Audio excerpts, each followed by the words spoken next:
وأهل بيته وصحبه أجمعين. أما بعد فأعوذ بالله من الشيطان الرجيم. بسم الله الرحمن الرحيم.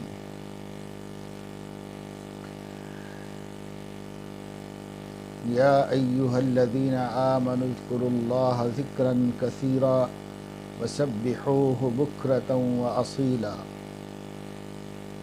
هو الذي يصلي عليكم وملائكته ليخرجكم من الظلمات إلى النور وكان بالمؤمنين رحيما. صدق اللہ العظیم.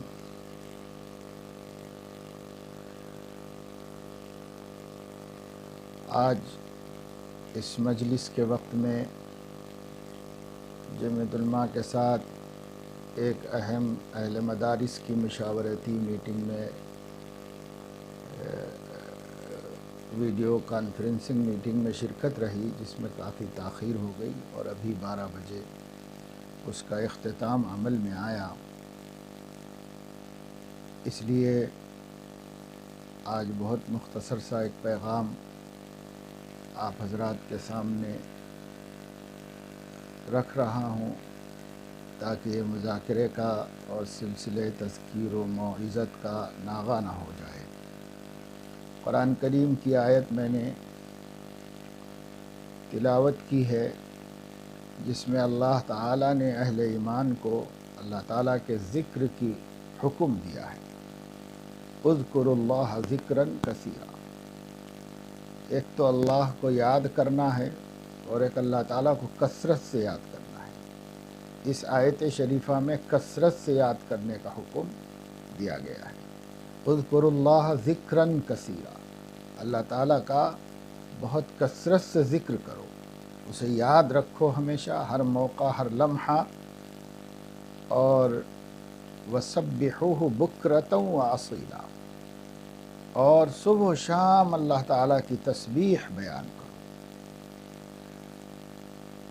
هو الذی یصلی علیکم وملائکتہ.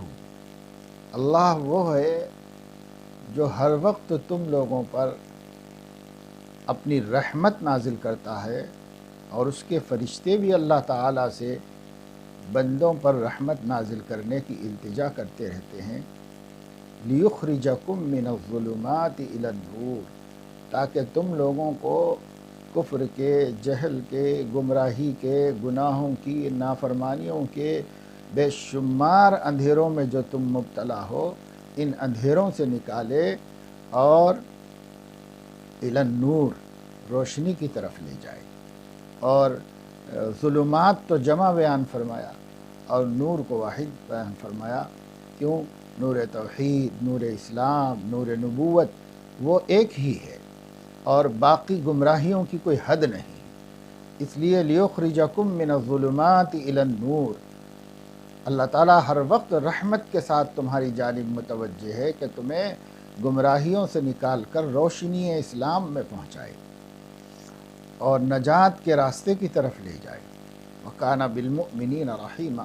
اللہ تعالیٰ خصوصیت کے ساتھ ایمان والوں پر بہت مہربان ہے. تو یہ سب نعمتیں ہمیں میسر آتی ہیں اللہ کو یاد رکھنے کی برکت سے، اللہ تعالیٰ کی طرف دھیان رکھنے کی برکت سے، اللہ تعالیٰ کا ذکر کرنے کی برکت سے. ذکر زبان سے بھی کریں اور ذکر دل سے بھی کریں اور ذکر اپنے دھیان سے بھی کریں. ہر وقت، ہر موقع پر اللہ تعالیٰ کو یاد رکھیں کہ اللہ کا حکم کیا ہے، اللہ کا حکم کیا ہے. حضرت مولانا تقی عثمانی صاحب دامت برکاتہم نے ایک بیان میں بنگلور میں فرمایا تھا کہ اللہ تعالیٰ کو ہمیشہ یاد رکھنے کا ایک آسان طریقہ یہ ہے کہ جو کام بھی کرو اس میں اللہ کے دین اور اللہ کی شریعت کا حکم دھیان میں رکھو کہ اس کام کے بارے میں اللہ تعالیٰ کا کیا حکم ہے، کرنا چاہیے کہ نہیں کرنا چاہیے، کرنا چاہیے کہ نہیں کرنا چاہیے. اب میں جو کام کرنے جا رہا ہوں یہ کام اللہ تعالیٰ کا حکم اس سلسلے میں کیا ہے، اس حکم کو دھیان میں رکھے اور پھر اللہ کی رضا کی نیت سے اس کام کو کر لیں. یہ ذکر ہے اور یہ کنٹینیو ذکر ہے، کیونکہ آدمی مسلسل کام کرتا رہتا ہے. ہر کام میں اس کا دھیان رکھ لے، ہر کام میں اس کا دھیان کر لے، تو اس سے دو فائدے ہوں گے۔ ایک تو یہ کہ اللہ کا ذکر کو دوام حاصل ہو جائے گا، دوسرے یہ کہ جو ناجائز اور نہ کرنے کے کام ہیں اس سے قدم رکیں گے اور آدمی پیچھے ہٹے گا۔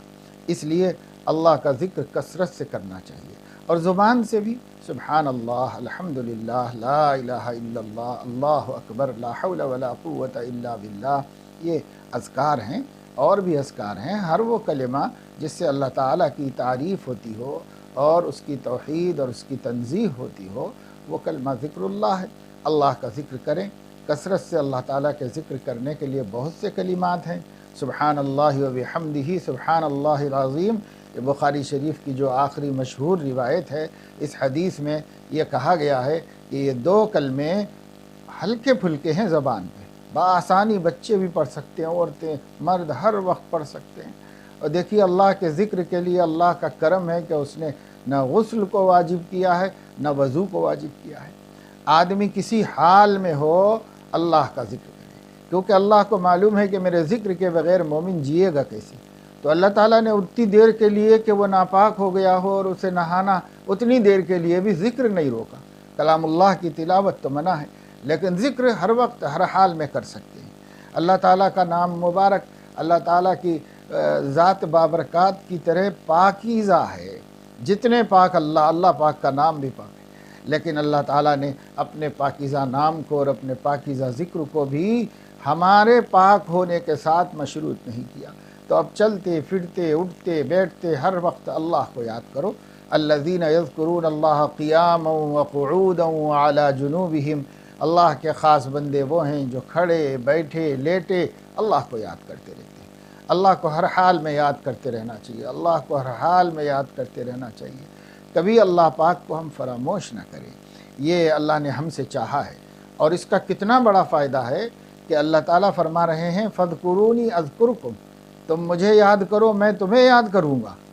اور بلکہ ایک حدیث قدسی میں ہے کہ اللہ تعالیٰ فرماتا ہے کہ بندے اگر تو مجھے اپنے جی میں یاد کرے تو میں بھی اپنے اندر تجھے یاد کرتا ہوں، اور اگر تو مجمع میں یاد کرے تو میں تیرے سے بہتر مجمع میں یعنی ملائکہ کے مجمع میں تیرا ذکر کروں گا۔ تو ہمارا ذکر اللہ کے ہاں ہو، یہ کتنی بڑی عزت و شرف کی بات ہے۔ یہ جب ہوگا جب ہم اللہ کا ذکر کریں گے۔ دوسرا حکم دیا وَسَبِّحُوهُ، اللہ تعالیٰ کی تسبیح بیان کرو۔ اللہ تعالیٰ کی بہت صفات ہیں، وَلِلَّهِ الْأَسْمَاءُ الْحُسْنَى، اللہ تعالیٰ کی بہت نام ہیں، بہت صفات ہیں۔ تو اللہ تعالیٰ کے جو نام ہیں، جو صفتیں ہیں، وہ دو طرح کی ہیں۔ ایک کو کہتے ہیں کہ سلبی صفتیں، اور ایک ہیں ایجابی صفتیں اللہ تعالیٰ کی۔ تو جن صفتوں سے اللہ تعالیٰ میں کمال کا ہم ذکر کرتے ہیں وہ ایجابی صفتیں ہیں، اور جن صفات کے ذریعے، جن اسما کے ذریعے اللہ تعالیٰ کے عیب سے پاک ہونے کا ذکر ہوتا ہے اس کو سلبی صفات کہتے ہیں۔ یہ دونوں قسم کے اسما سے اللہ ہی کی تعریف ہوتی ہے۔ جس ذکر کے ذریعے ہم اللہ تعالیٰ کی تعریف کرتے ہیں وہ تحمید کہلاتی ہے، اور جس ذکر کے ذریعے اللہ تعالیٰ میں نقص اور عیب سے تنزیہ اور پاکی کا اظہار کرتے ہیں وہ تسبیح کہلاتی ہے۔ اس لیے یوں سمجھیے کہ اگر ہم نے کہا الحمدللہ تو اس کے معنی ہوں گے ہر قسم کے تمام کمالات اللہ تعالیٰ کے لیے ثابت ہیں، اور اگر ہم کہیں سبحان اللہ تو اس کا مفہوم ہوگا ہر قسم کے تمام عیوب اور نقائص سے اللہ تعالیٰ کی ذات بابرکات پاک ہے اور بلند ہے۔ یہ تو تسبیح کرنے کا یہ مطلب ہوتا ہے۔ تو سبحان اللہ کہو، الحمدللہ کہو، لا الہ الا اللہ، اللہ اکبر۔ حدیث میں آتا ہے کہ یہ چار کلمے اللہ کو بہت محبوب ہیں، سبحان اللہ، الحمدللہ، لا الہ الا اللہ، اللہ اکبر۔ بچوں کو بھی یہ کلمے یاد ہیں، بڑوں کو بھی یاد ہیں، بس یہ ہے کہ پڑھنے کا معمول نہیں ہے، یہ جملے کہتے رہیں۔ یہ اللہ تعالیٰ کی تعریف کے کلمات بے ارادہ بھی زبان سے نکل جائیں تو نفع سے خالی نہیں۔ ہم کو تو ارادہ کے ساتھ بھی کہنا چاہیے کہ بھئی ہم اللہ کی تسبیح کر رہے ہیں۔ جب ہم سبحان اللہ کہیں تو اللہ کی تسبیح کر رہے ہیں۔ ہم کہیں الحمدللہ، اللہ تمام کمالات کا حامل ہے، کہ کوئی کمال ایسا نہیں جو اللہ کی صفت نہ ہو۔ اور ہم کہیں سبحان اللہ، ہمارے ذہن میں ہونا چاہیے ہم اس اللہ کے بندے ہیں، اور ہمارا اللہ وہ شان والا ہے جس میں کوئی عیب نہیں، کسی قسم کا نقص نہیں۔ یہ سبحان اللہ کہتے وقت ذہن میں ہو، الحمدللہ کہتے وقت یہ ذہن میں ہو، لا الہ الا اللہ کہتے وقت اس کی توحید اور وحدانیت اور فردانیت، اس کی صمدیت ہمارے ذہن میں ہو کہ اللہ ایک ہے، اللہ تنہا ہے، اللہ یکتا و یگانہ ہے، اللہ کسی غیر کا محتاج نہیں، اللہ کسی اور کا ضرورت مند نہیں، لا الہ الا اللہ، یہ ہم کہیں۔ اور ہمارا معبود، ہمارا مالک، ہمارا حاکم اور ہمارا رب پالنہار صرف اللہ ہے، یہ سوچتے ہوئے لا الہ الا اللہ کہیں۔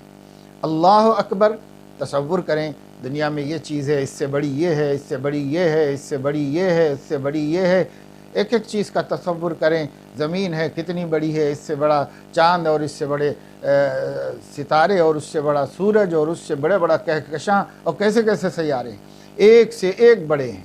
لیکن ایک ایک بڑے بچے تو سائنس پڑھے ہوئے ہیں، جو اسکولوں میں پڑھتے ہیں، انہیں پتہ ہے کہ ایک ایک ستارہ کس سے کون بڑا ہے، کس سے کون بڑا ہے۔ ان سب کو سوچتے ہوئے جو سب سے بڑا ذہن میں آئے، اس سے بڑا اللہ تعالیٰ ہے، سب سے بڑا اللہ اکبر، سب سے بڑا اللہ تعالیٰ ہے۔ ہر بڑے سے بڑا تصور میں ہمارے جتنے بڑے آ سکتے ہیں، ان بڑوں سے بڑا اللہ پاک ہے۔ تو اللہ اکبر، اللہ اکبر، تو کم سے کم یہ 4 جملے سبحان اللہ، الحمدللہ، لا الہ الا اللہ، اللہ اکبر کثرت سے کہیں۔ یہ وقت فرصت کا بھی ہے، موقع بھی ملا ہوا ہے، لغو و لایانی میں لگنے کے بجائے اخباروں میں اور نیوز دیکھنے میں اور اس میں اور واٹس ایپ چیک کرنے میں، فیس بک چیک کرنے میں، اور اس کے اندر اچھے برے، ضروری غیر ضروری بلکہ گناہ کی باتوں میں الجھ جانے، یہ سب چیزوں کو جتنا ہو سکے کم کیجئے، اور زبان کو ذکر اللہ سے تر و تازہ رکھیے۔ حضور علیہ السلام نے فرمایا کہ تمہاری زبان یاد الہی سے، اللہ کے ذکر سے ہر وقت تر رہے، رطب اللسان رہو، ہمیشہ زبان تر رکھو۔ زبان کی تراوٹ اللہ کا ذکر ہے، دل کا سکون اللہ تعالیٰ کا ذکر ہے۔ قرآن مجید میں فرمایا گیا ہے الا بذکر اللہ تطمئن القلوب۔ آج حیبت ہے، حیرانی ہے، پریشانی ہے، کیا ہوگا؟ ابھی جو ہے تنخواہوں کا یہ حال ہے، مزدوریاں نہیں ہیں، ابھی یہ صورتحال ہے، آگے چل کے کتنا ہوگا؟ ابھی لاک ڈاؤن بڑھ گیا، اور پی ایم نے 3 مئی تک اس کو کنٹینیو کر دیا، اور پھر اس کے بعد جو ہے پتہ نہیں اس کے بعد بھی کیا ہوگا، آگے رمضان ہے، اس کا کیا ہوگا، یہ ہوگا، یہ ہوگا۔ تو یہ حیرانیوں میں، یہ پریشانیوں میں پڑنے کے بجائے ہم اللہ کا ذکر کریں تو ذکر اللہ سے قلب کو اطمینان نصیب ہو جائے گا، سب حیرت اور پریشانی اور فکر دور ہو جائے گی۔ الا بذکر اللہ تطمئن القلوب، سنو اللہ کی یاد ہی سے دلوں کو اطمینان اور سکون نصیب ہوتا ہے۔ اس لیے ذکر اللہ کی کثرت کیجیے۔ یہ ذکر اللہ کی کثرت کے پیغام کے ساتھ آج ہم اپنی بات ختم کرتے ہیں، کافی تاخیر ہو چکی ہے۔ اللہ تعالیٰ اپنے فضل و کرم سے ہم سب کو اپنا ذاکر بندہ بنائے اور کثرت سے ذکر کرنے کی توفیق عطا فرمائے، ہر غفلت سے اور ہر بے حسی سے، لاپرواہی سے ہماری حفاظت فرمائے، اور اللہ رب العزت ہمارے دلوں کو اپنی یاد سے تسکین، سکون، اطمینان اور اطمینان نصیب فرمائے، آمین۔ وآخر دعوانا ان الحمد للہ رب العالمین۔